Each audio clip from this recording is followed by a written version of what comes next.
दोस्तों इस वीडियो में हम डिस्कस करने वाले हैं निफ्टी बैंक निफ्टी कल 6 जनवरी यानी कि सोमवार को किस साइड मोमेंटम कर सकते हैं, कौन से लेवल पे अपॉर्चुनिटी बन सकती है, उसके पीछे का लॉजिक क्या है। साथ में ऑप्शन चेन एनालिसिस भी करेंगे ताकि कल के लिए मार्केट के क्रूशियल लेवल हमको पता लग जाए। तो दोस्तों वीडियो को एंड तक देखिएगा ताकि काफी कुछ आपको नया सीखने को मिले। चलिए दोस्तों शुरू करते हैं। बैंक निफ्टी का मैंने चार्ट ओपन किया है, 15 मिनट का टाइम फ्रेम है जो कि इंट्राडे के लिए बेस्ट होता है।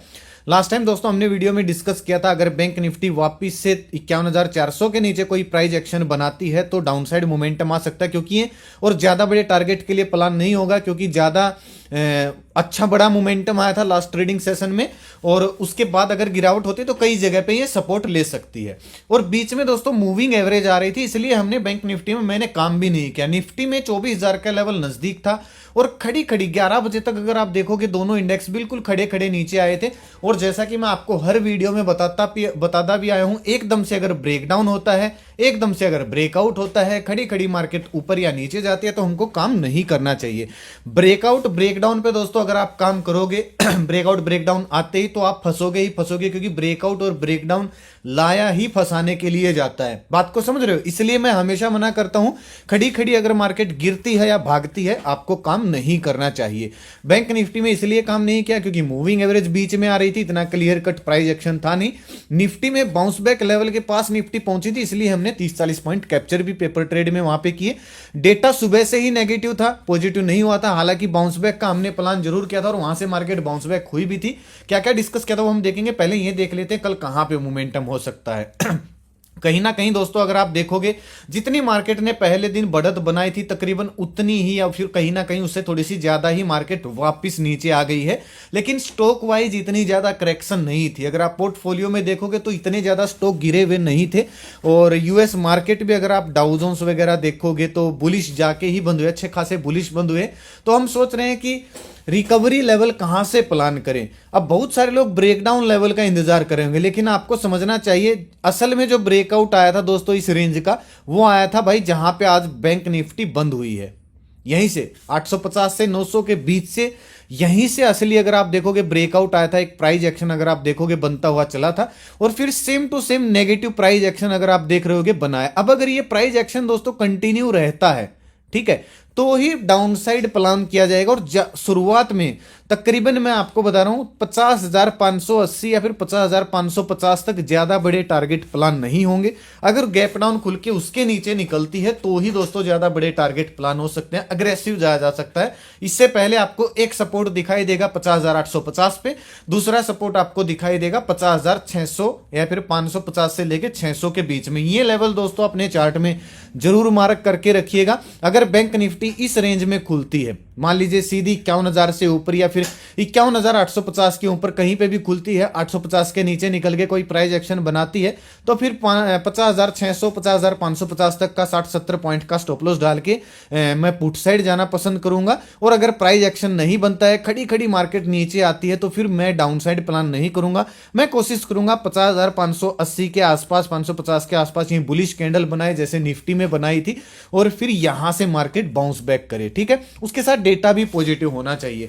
तो फ्लैट खुलने के बाद दोस्तों अगर इसको इस प्राइस एक्शन को सीधा फॉलो थ्रू मिलता है तो ही थोड़ा सा 200-250 पॉइंट के लिए यानी कि इस टारगेट के लिए पुट साइड प्लान हो सकता है। ज्यादा बड़े टारगेट के लिए प्लानिंग नहीं हो सकती, क्योंकि देखिए बहुत सारे लोगों को अब क्लियर कट एक ये, जैसा कि मैंने अभी आपको बताया, एक प्रॉपर एक इसका पैटर्न का ब्रेकडाउन होता हुआ दिखेगा, ठीक है।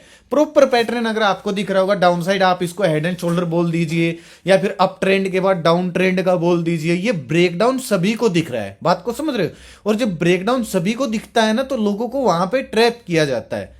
इससे बचा एक ही तरीके से जा सकता है, 850 तक तो हम छेड़ेंगे नहीं डाउन साइड। 850 के आसपास ये ब्रेकडाउन अगर करता है, कोई प्राइस एक्शन बना के डायरेक्टली अगर ब्रेकडाउन आए तो इग्नोर कर देना भाई। अगर प्राइस एक्शन बनता है यहां पे तो ही हम इस बाउंस बैक एरिया तक जहां से मेन रैली शुरू हुई थी यानी कि 580 50,580 तक, यहां तक प्लानिंग हो सकती है। अदरवाइज दोस्तों अगर खड़ी खड़ी मार्केट आए तो इसको आप इग्नोर कर सकते हो, ठीक है। प्राइस एक्शन बने, इसके नीचे फॉलो थ्रू मिले तो ही प्लानिंग होगी। बात आती है कॉल साइड की कैसे प्लानिंग कर सकते हैं। जिस तरीके से दोस्तों मार्केट ने डाउनसाइड पैटर्न बनाया है, ऐसे ही ये अपर साइड अगर पैटर्न बनना शुरू होता है तो ही अपर साइड प्लानिंग हो सकती है। रेजिस्टेंस थोड़ा सा अपर शिफ्ट हो गया, मैं इसको जहां पे मार्केट खुली थी तकरीबन इसी के आसपास 51,600 के आसपास आपको फ्रेश रेजिस्टेंस देखने को मिलेगा, जहां से मार्केट गिरना शुरू हुई थी खुल के। अब सुनिएगा ध्यान से, बिल्कुल ध्यान से सुनिएगा भाई, बिल्कुल आसान है, ज्यादा मुश्किल एनालिसिस को बनाना नहीं है। 51,200 से लेके, ठीक है, 51,200 से लेके 51,000 के बीच में, इसके बीच में तो आपको मार्केट छेड़नी ही नहीं है। इसके बीच में अगर मार्केट घूमती है घूमने दीजिए। अब यहां से दो तरीके से ही मार्केट चल सकती है, या तो इसके बीच में खुल के यहां पे समय बिताएगी फिर ब्रेकडाउन देगी तो पुट साइड प्लानिंग हो सकती है, या फिर अगर यहां से रिकवर करेगी तो 51,200 250 के आसपास जाके या तो ये प्राइस एक्शन बना सकती है। दो ही रास्ते हैं इसके पास, या तो प्राइस एक्शन बना सकती है या फिर 51,200 250 के बीच में ये समय बिताएगी, क्योंकि रेजिस्टेंस है। लास्ट स्विंग अगर आपको दिखेगा, ये दिखेगा, ये दिखेगा, 51,300 तक लास्ट स्विंग है। तो दो ही तरीके हो सकते हैं लास्ट स्विंग को ब्रेकआउट करने के। सेफ जो ब्रेकआउट होता है, या तो स्विंग बनेगा या फिर साइडवेज रेंज होगी। दोनों ही सिचुएशन में स्विंग बनेगा तब भी 51,200 250 के ऊपर, और अगर साइडवेज होती है, जरूरी नहीं है कि 51,200 के आसपास ही स्विंग बने या 51,200 के आसपास ही मार्केट साइडवेज हो, 50-60 पॉइंट ऊपर नीचे हो सकता है। साइडवेज होती है दोनों ही सिनेरियो में। अगर ब्रेकआउट आता है, लास्ट स्विंग अगर ब्रेकआउट होता है, last swing in the sense ये दो जो मूविंग एवरेज है, मैं एक बार मूविंग एवरेज को हटा देता हूं ताकि आपके लिए आसानी हो जाए, क्योंकि इतना काम है नहीं बैंक निफ्टी में खासकर। अब देखिएगा आपको कहां पे दिख रहा है लास्ट स्विंग, 51,200 पे। देखिए दोस्तों, जो चीज मैं आपको ये अभी सिखा रहा हूं ना, ये आज खाली कल कल आपके काम आने वाली नहीं है, आगे जाके भी आपको काम आएगी कि रिवर्सल प्लान कैसे होता है। अगर आप यहां से डायरेक्टली बुलिश कैंडल बनती है, तब अगर आप बुलिश बनते हो तो फिर यहां से मार्केट हो सकता है नीचे आके वापस ब्रेकडाउन दे दे। तो इस ट्रैप से बचने के लिए सिंपल है, फ्लैट खुले, गैप अप खुले हल्का सा, ये 51,200 250 के आसपास या तो समय बिता के ब्रेकआउट दे। इसमें क्या होगा, दोनों स्विंग भी ब्रेकआउट आ जाएगा, या फिर यहां पे जाके एक इस तरीके का प्राइस एक्शन बना दे फिर ब्रेकआउट दे दे। दोनों ही सिनेरियो में हमारा जो टारगेट होगा 51,550 500 से लेके 51,600 के बीच का हो जाएगा स्विंग के नीचे, या 50-60 पॉइंट का स्टॉप लॉस डाल के मैं कॉल साइड जाना पसंद करूंगा। ये बात है दोस्तों फ्लैट ओपनिंग की। अब अगर गैप अप खुल जाती है, बैंक निफ्टी सीधा अगर गैप अप खुल जाती है 51,300 से लेके 51,200 की रेंज में, मान लो गैप अप खुल गई क्योंकि ग्लोबल मार्केट बुलिश बंद हुई है, तो हम थोड़ा सा इंतजार करेंगे। या तो ये नीचे आएगी, गैप को भर के वापस दिन का हाई ब्रेक करेगी तो वापस रिवर्सल प्लान हो जाएगा, ठीक है, या फिर ये यहीं पे एक बुलिश कैंडल बनाए और ये जो लास्ट स्विंग है इसको ब्रेकआउट दे दे नेक्स्ट कैंडल। टारगेट दोनों ही सिचुएशन में हमारा 51,600 का होने वाला है, 51,600 550 का होने वाला है। बड़ा गैप अप अगर खुलती है तो फिर कल अपडेट किया जाएगा, क्योंकि अभी उसके बारे में दोस्तों बात करना अच्छा नहीं रहेगा, कमेंट्री करना, क्योंकि ऊपर फिर रेजिस्टेंस है बड़े। अगर मान लो 400-500 पॉइंट अगर गैप अप खुल जाती है, वैसे भी फिर मार्केट में कुछ बचता नहीं है। उसके बाद देखेंगे डाउन साइड प्राइस एक्शन बन रहा है तो डाउन साइड, और अगर बाउंस बैक कर रही है तो मार्केट फिर बाउंस बैक उसके बाद ही प्लान किया जाएगा। लेकिन फ्लैट खुलती है और 200-250 पॉइंट गैप अप खुलती है तो उसका सिनेरियो मैंने आपको बता दिया है। ज्यादा इंडिकेटर नहीं लगाने हैं, ज्यादा मत्थापच्ची नहीं करनी है। अगर क्लियर कट रेंज से बाहर आप स्विंग के ऊपर मार्केट आपको दिखे तो ही प्लानिंग होगी, स्विंग बनाए तभी प्लानिंग होगी, वरना आपको ये ट्रैप भी कर सकती है। बात आती है दोस्तों गैप डाउन की। अगर मार्केट गैप डाउन खुलती है 650 से 800 के बीच में, तो ये आप एक सपोर्ट मार्क करके चलिएगा। चलिए मैं मार्क ही कर देता हूं, ऊपर रेजिस्टेंस तो हमने मार्क कर लिया, ये आप एक सपोर्ट मार्क करके चलिएगा, 600 के आसपास है भाई, ठीक है। अगर इसके नीचे निकलती है, मान लीजिए गैप डाउन खुल के इसके नीचे अगर प्राइस एक्शन बना के निकलती है, तो हम प्लानिंग कर सकते हैं डाउन साइड की। 50-60 पॉइंट का स्टॉप लॉस डाल के मैं पुट साइड जाना पसंद करूंगा। अदरवाइज दोस्तों यहां पे आके अगर ये प्राइस एक्शन डब्ल्यू पैटर्न कोई बना देती है, कोई बुलिश कैंडल बना देती है, तो जहां पे आज क्लोजिंग प्राइस है आज का, यहां तक के टारगेट के लिए दिन का लो स्टॉप लॉस डाल के मैं कॉल साइड जाना यानी कि रिकवरी ही प्लान करूंगा। लेकिन उसके लिए या तो कोई हल्का सा डब्ल्यू पैटर्न, चाहे वो 5 मिनट में बन जाए, ठीक है, या फिर कोई पॉजिटिव कैंडल बन जाए। अगर ये सीधी सिंपल बात है, अगर ये लेवल होल्ड हो रहा है तो मार्केट बाउंस कर सकती है। अदरवाइज ये अगर इसके नीचे प्राइस एक्शन बनाए तो हम डाउन साइड प्लान कर सकते हैं। लेकिन ये बात थी गैप डाउन की। फ्लैट खुल के नीचे आके प्राइस एक्शन आती है तो पहला टारगेट डाउन साइड का, उसके बाद मार्केट यहां से बाउंस बैक भी कर सकते हैं। ये लेवल दोस्तों आप अपने चार्ट में मार्क करके जरूर रखिएगा। चलिए निफ्टी का डिस्कस करते हैं। अच्छा, मुझे एक कमेंट करके दोस्तों बताइएगा, बहुत सारे लोगों की रिक्वेस्ट आ रही थी कि सर सेंसेक्स का भी आप एक बार, क्योंकि सेंसेक्स की भी वीकली एक्सपायरी होती है ना, तो आप सेंसेक्स का भी वॉल्यूम अच्छी आनी शुरू होगी, सेंसेक्स की भी एनालिसिस करना शुरू कर दीजिए। मैं थोड़ा सा निफ्टी बैंक निफ्टी पे ज़्यादा फोकस करता हूँ, क्योंकि ज़्यादा उसमें घुसते हैं दोस्तों तो फिर एनालिसिस खराब हो जाती है। कहने का मतलब है एक तो लंबी वीडियो बनेगी, दूसरी चीज क्या है कि निफ्टी में जो हम एनालिसिस करते हैं, बैंक निफ्टी में हम एनालिसिस करते हैं तो कुछ स्टॉक का एनालिसिस करना पड़ता है, जैसे 3-4 स्टॉक का जो मेन है। बैंक निफ्टी में और निफ्टी में 5-10 स्टॉक का एनालिसिस करना पड़ता है। सेंसेक्स में फिर अलग से करना पड़ेगा, लेकिन मुझे दिक्कत नहीं है। अगर आप बोलोगे तो मैं सेंसेक्स की भी एनालिसिस को ऐड करना शुरू कर दूंगा आपके सामने। कमेंट करके आप 1-2 वीडियो में मुझे जरूर बता दीजिएगा, मैं कमेंट पढ़ूंगा। अगर ज्यादा कॉमन कमेंट आएंगे इसके सेंसेक्स के तो मैं उसकी भी एनालिसिस को ऐड कर दूंगा, ताकि जो सेंसेक्स में काम करते हैं उनके लिए आसान हो जाए एनालिसिस करना। ठीक है, तो आप कमेंट जरूर कीजिएगा।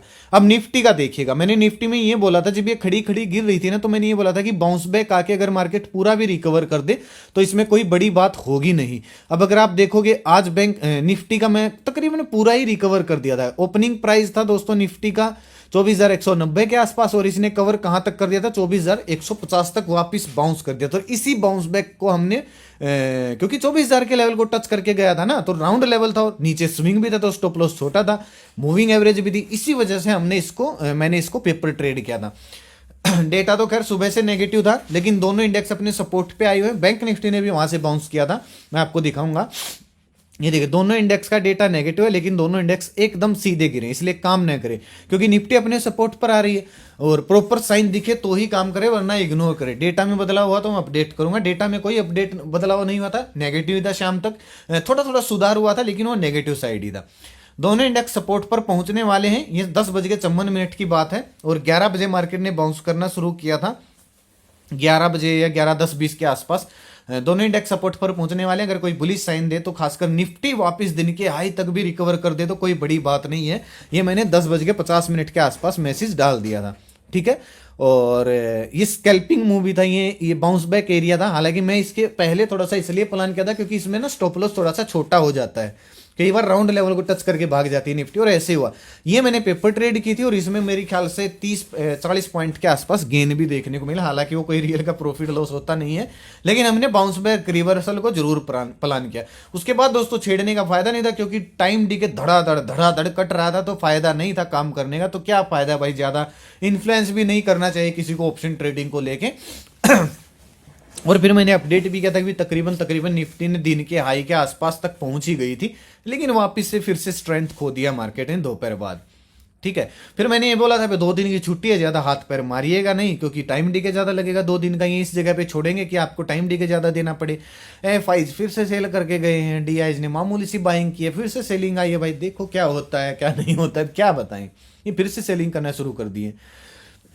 ये चैनल है दोस्तों, आप जाके ज्वाइन कर सकते हो, वीडियो के डिस्क्रिप्शन में आपको लिंक मिलेगा, नहीं तो कमेंट में पिन कर दूंगा। ओरिजिनल चैनल का लिंक से ही ज्वाइन करना, क्योंकि अगर आप सर्च करोगे तो बहुत सारे फ्रॉड चैनल बने हुए हैं। कोई मेरे नाम से क्रिप्टो बेच रहा है, कोई मेरे नाम से इन्वेस्टमेंट प्लान बेच रहा है। ध्यान रखिएगा भाई, ना मेरा कोई पेड ग्रुप है, ना मेरा कोई व्हाट्सअप ग्रुप है, ना मेरा कोई इन्वेस्टमेंट प्लान है, ना मैं कॉल टिप्स एडवाइस देता हूँ, ना मैं क्रिप्टो में काम करता हूँ, ना करवाता हूँ, ना मैं प्रमोशन करता हूँ। प्लीज मेरे नाम से किसी को कॉल टिप्स वगैरह इस टाइप की सर्विस के लिए पैसे ना दें, आपके साथ फ्रॉड हो सकता है। बहुत सारे लोगों के साथ शायद हो भी चुका है, क्योंकि मेरे पास मैसेज भी आते हैं। तो बेवकूफ मत बनिएगा, पैसे मत दीजिएगा किसी को। अब निफ्टी देखिए आप, निफ्टी की क्लोजिंग आई है दोस्तों 24,000 से 4 पॉइंट ऊपर। ठीक है, बिल्कुल सपोर्ट पे है। नीचे मूविंग एवरेज है 23,900 पे। अब निफ्टी में ना 200 पॉइंट की रेंज है। अगर आप 24,000 के ब्रेकडाउन पे काम करते हो तो 23,900 तक मोमेंटम मिल सकता है, लेकिन ये थोड़ा सा स्पीड से हो सकता है, बल्कि और नीचे तक आ सकता है। अगर आप सपोर्ट देखोगे निफ्टी में तो आपको दिखेगा 23,800 के आसपास, 23,770 से 800 के बीच में। ठीक है, लेकिन 900 वाला भी कम नहीं है, क्योंकि असल में ब्रेकआउट इस लेवल का यहीं से आया था, थोड़ा सा इसके ऊपर स्विंग बना। तो निफ्टी थोड़ी सी कंफ्यूजिंग है, बात को समझ रहे हो। ऊपर जो रेजिस्टेंस है वो 24,100 के आसपास है, ये आसान है। अगर कल बुलिश बनती है ना मार्केट तो निफ्टी पे फोकस कर लेना, बियरिश बनती है तो बैंक निफ्टी पे फोकस कर लेना। ठीक है, अब निफ्टी अगर फ्लैट खुलती है, फ्लैट खुलने के बाद अगर ये ब्रेकडाउन देती है 24,000 के लेवल का, और 20-30-40 पॉइंट नीचे आके फिर से बाउंस करके अगर ये कोई प्राइस एक्शन कंटिन्यू ब्रेकडाउन करती है 23,900-950 के लेवल का, यानी कि 200 दिन, मेरा तो मन तभी मानेगा भाई जब ये 200 दिन के मूविंग एवरेज को ब्रेक करना शुरू कर देगी। अगर ब्रेक डाउन करती है तो 20-30 पॉइंट का एसएल डाल के 1:2 1:1 टारगेट के लिए मैं पुट साइड जाना पसंद करूंगा। ऐसे ही दोस्तों अगर ये 24,100 के ऊपर निकल के कोई प्राइस एक्शन बनाती है तो ये जो हाई लगाया है यहाँ तक यानी कि 24,200 तक मोमेंटम मिल सकता है। 20-30 पॉइंट का एसएल डाल के मैं कॉल साइड जाना पसंद करूंगा। बस ध्यान रखिएगा 24,100 से पहले निफ्टी को छेड़ना नहीं है। 24,100 जो सेफ ट्रेडर है ना भाई, वो 23,900 से लेके 24,100 तक निफ्टी को मत छेड़िएगा 200 पॉइंट के गैप में, ठीक है। हाँ, जो थोड़े से स्कैल्पर हैं, जो रिस्की हैं, वो 24,000 के नीचे निकलने पर 70-80 पॉइंट का ये मूव कैप्चर कर सकते हैं। मैं नहीं करने वाला हूं क्योंकि दोस्तों हो सकता है ये मूव थोड़ा सा खड़ा खड़ा हो जाए, और खड़े खड़े मूव में मैं कभी भी नहीं प्लानिंग करता हूं। हाँ, अगर ये ब्रेक डाउन करती है, मान लीजिए ब्रेक डाउन कर दिया, इसको टच किया, वापस रिकवर किया, फिर से अगर कंटिन्यू करती है तो फिर मैं थोड़ा सा प्लानिंग कर सकता हूं पुट साइड, अदरवाइज फिर ये बाउंस भी कर सकते हैं कहीं से भी। अपर साइड बिल्कुल आसान मुझे लग रहा है 24,100 के आसपास। एक दोनों स्विंग 24,000 स्विंग के 24,100 के आसपास है। अगर गैप अप खुलती है, इस रेंज के आसपास बनती है, ब्रेकआउट देती है 24,100 110 का, तो मोमेंटम आ सकता है। फ्लैट खुलती है 24,100 के आसपास पहुंच के थोड़ा सा नीचे आके फिर से अगर ब्रेकआउट करती है 24,100 के लेवल का, तब भी मोमेंटम आ सकता है तकरीबन 100 पॉइंट का। गैप डाउन खुलती है, मान लीजिए गैप डाउन खुली 200 दिन के मूविंग एवरेज के नीचे, अगर कोई प्राइस एक्शन कंटिन्यू बन रहा है तो 700-750 तक का एक मोमेंटम हमको डाउन साइड देखने को मिल सकता है। बाकी ऑप्शन चेन अगर मैं आपको दिखाऊं निफ्टी का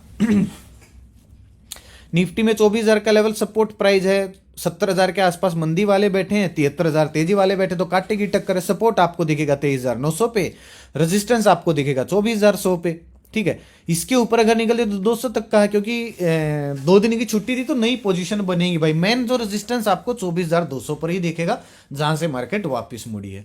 मेन जो आपको सपोर्ट दिखेगा 23,700 पर ही दिखेगा। इसके बीच में इतने कुछ सपोर्ट रेजिस्टेंस है नहीं, इसलिए ऑप्शन चेन को 10:30 बजे के बाद देखने का फायदा है। पहले देखोगे तो फिर पोजीशन सेटल होती है और नया ओआई बनने में टाइम लगता है, तो गलत साबित हो सकते हो, इसलिए 10:30 बजे के बाद ही देखिएगा। इसका बैंक निफ्टी का अगर आप देखोगे, ये देखिए 51,000 राउंड लेवल है, 73,000 तेजी वाले हैं, 54,000 मंदी वाले। अब यहां पे आप प्रीमियम देखिए कितने भयंकर टूटे हैं। खास बात यह है कि अब ना एट द जो आउट द मनी है तकरीबन सेम ही हो गए। 900 और 800 रुपए का ही फर्क रह गया। पहले कितना था? 400-500 रुपए का फर्क था। तो अब दोनों साइड मोमेंटम आ सकता है, क्योंकि प्रीमियम थोड़े से तकरीबन सेम ही हो गए। 100 पॉइंट का फासला एक दिन में सेम हो जाएंगे, ठीक है। तो इतनी असमंजस है नहीं बैंक निफ्टी में भी। इसमें आपको रेजिस्टेंस सीधा 51,500 पे दिख रहा है। अगर ये 51,200-250 के ऊपर निकलती है तो सपोर्ट आपको दिख ही नहीं रहा है। सपोर्ट तो 50,500 पर भी हल्का सा है भाई। मेन सपोर्ट तो 50,000 पे दिख रहा है। इसका तो फायदा ही नहीं है भाई, वॉल्यूम ही पता नहीं कहाँ चली गई बैंक निफ्टी की। तो बाकी डेटा देखेंगे, डेटा मैं कैलकुलेट करता हूँ, उठने के बाद तकरीबन अपडेट देता हूँ आपको। 1 घंटे तक एनालिसिस करता हूँ पूरा डेटा को, फिर मैं अपडेट करता हूँ कि किस साइड हो सकता है। तो उससे काफ़ी हेल्प मिलती है। आप ज्वाइन कर लीजिएगा टेलीग्राम चैनल को, वहाँ पे मैं डेटा अपडेट कर दूंगा। ऑप्शन चैन से तो अच्छी क्वालिटी है ही उसकी, अच्छा एक्यूरेसी भी है। तो आज का वीडियो दोस्तों यहीं तक था। आशा करता हूँ कि आपको वीडियो पसंद आएगा, तो लाइक और शेयर जरूर कीजिएगा, ताकि जरूरतमंद लोगों तक आसानी से पहुंच जाए। अपना कीमती समय निकाल वीडियो देखने के लिए बहुत बहुत धन्यवाद। भगवान करे आपका दिन शुभ रहे। मिलते हैं कल एक नए वीडियो के साथ, तब तक के लिए बाय बाय। जय माता दी, जय हिंद।